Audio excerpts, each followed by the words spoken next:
दोस्तों एक गांव में एक बढ़ई था। वो दिमाग और शरीर से बहुत मजबूत था। एक दिन पास के गांव में एक अमीर आदमी ने उसे फर्नीचर बनवाने के लिए अपने पास बुलवाया। हाय गाइस, मैं हूँ शिव और एक छोटा सा प्रसंग हम सबके लिए।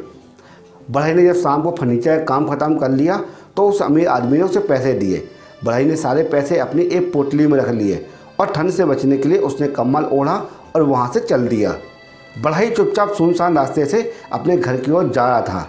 जैसे ही जंगल पहुंचा और जंगल के अंदर जैसे ही प्रवेश किया, एक लुटेरे ने उसे रोक लिया।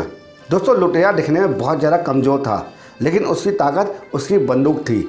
और बढ़ई दिखने में बहुत ज़्यादा मजबूत था, लेकिन उसके पास कोई हथियार न था। अब लुटेरा बढ़ई के पास आया और उसके माथे में गन तान दी और कहा कि जो कुछ तुम्हारे पास है सब कुछ मुझको दे दो, नहीं तो मैं तुम्हें यहीं गोली मार दूंगा। लुटेरे की धमकी सुनकर बढ़ई ने अपने पैसे की पोटली लुटेरे को थमा दिया और कहा कि ठीक है, ये पैसे तुम रख लो, लेकिन जब मैं घर जाऊंगा तो अपनी बीवी को मैं क्या जवाब दूंगा। वो तो यही समझेगी ना कि मैंने सारे पैसे जुए में उड़ा दिए।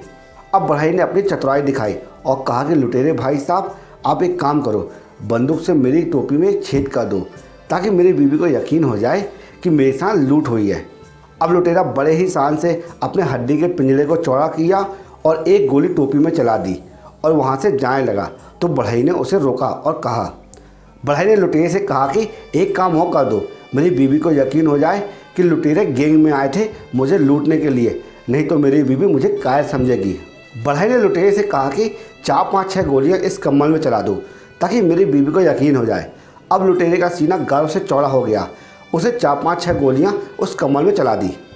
इसके बाद अब बढ़ई ने अपना कोट निकाला और कहा कि इसमें भी 1-2 छेद कर दो ताकि गांव वालों को लगे कि मैंने भी बहुत संघर्ष किया। अब लुटेरा परेशान हो गया और झल्लाकर बोला कि बस कर यार, अब तो बंदूक की गोलियां भी ख़त्म हो गई हैं।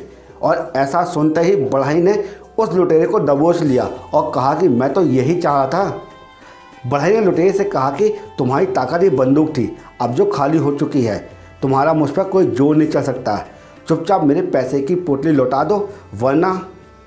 ये सुनते ही लुटेरे की सुट्टी वुट्टी गुम हो गई और उसे बढ़ई के पैसे लौटाए और अपनी जान बचा के वहाँ से भाग निकला।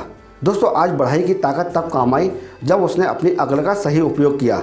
इसलिए कहते हैं जब भी मुसीबत आए तो सबसे पहले अपनी अक्ल का उपयोग करना, जिससे कि आप कोई भी मुसीबत से आसानी से निकल सकते हैं।